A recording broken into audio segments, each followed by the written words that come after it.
Welcome everyone. I hope you're having a good day. My name is Mirai Pardo, and with my classmates Mirai Lonconao and Belen Rojas, we will present you with analysis of a text. Our chosen text is called The Bird and the Whale. Well, the objective of this work is to analyze the text by identifying genre and function, the scaffolding, the grammatical features, the recurrence rules, the progression pattern, and the connectivity rules.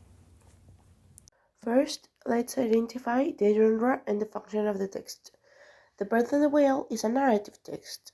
More specifically, it's a fable, because it tells a story using animals as the main characters and leaves a moral lesson at the end. Its main function is to tell a story and entertain the reader, while also teaching an important lesson about love, acceptance, and respecting each other's differences. This scaffolding is composed of 5 parts. The first part of the scaffolding is the orientation, which answers questions such as who is in the story. The title says it's the bird and the whale. What is going on? We can see that it's a bird who fell in love with a whale and a whale who fell in love with a bird. And where is it happening? The text provides us with the information that the bird and the whale met in the bay.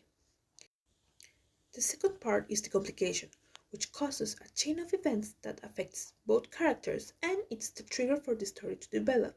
Here we can see that it says that the world does not stop moving just because a whale and a bird fell in love. This is because as the climate keeps changing, the whale has to move to warmer waters. After that, it follows the sequence of events.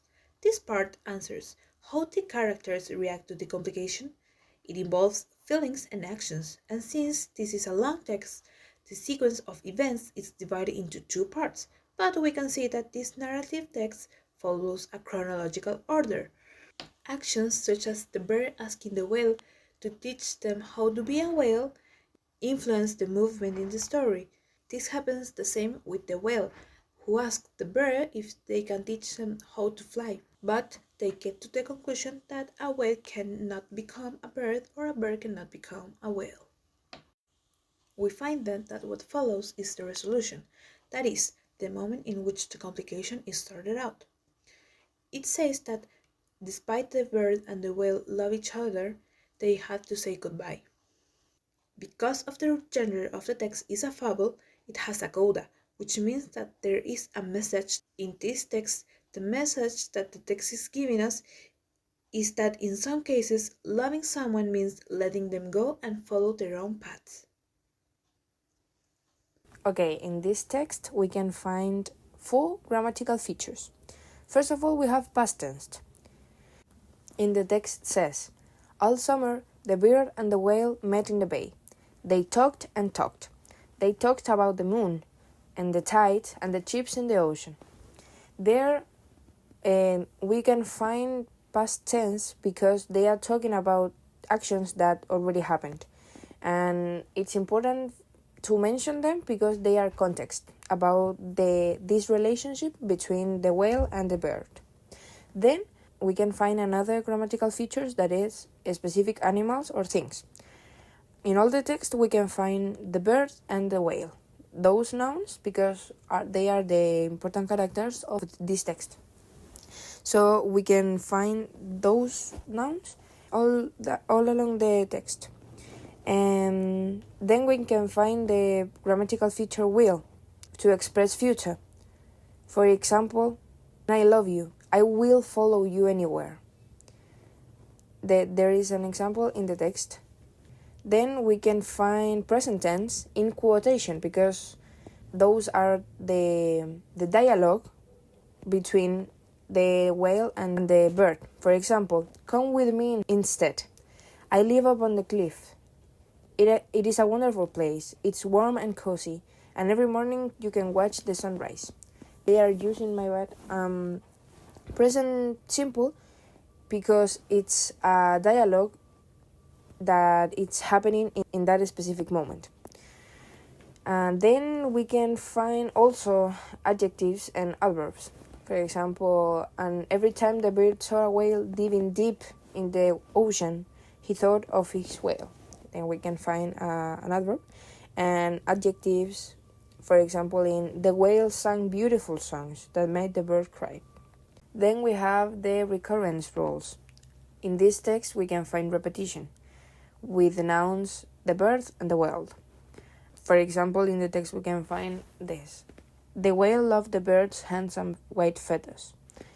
Or, I don't think a whale can become a bird, said the whale. Then we find the anaphoric procedures. And here we find pronouns such as he, she, him, they. For example, she loved to watch him soar through the sky, and they both loved to eat lots of tiny fish. Deeper and deeper he went. I'm swimming, he laughed. I'm a whale, but son, he couldn't breathe. He returned to the surface, gasping. She squeezed her eyes shut and flapped her fins, just like the bird. She flapped and flapped, up and down. Water splashed everywhere. I'm flying, she laughed. So in all the text we can find these recurrence rules, such as repetition and anaphoric procedures, with pronouns and the nouns the bird and the whale. The type of progression is progression with a continuous theme. The story keeps the same topic, the relation between the bird and the whale.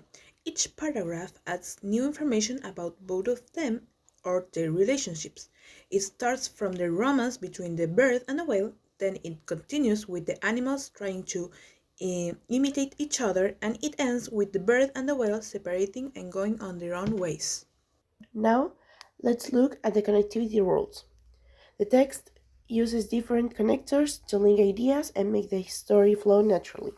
For example, the conjunction but expresses contrast in the sentence he tried and tried again, but he ran out of bread every time.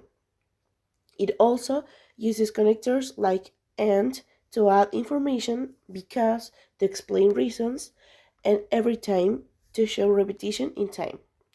These connectors help create a cohesive and easy to follow narrative.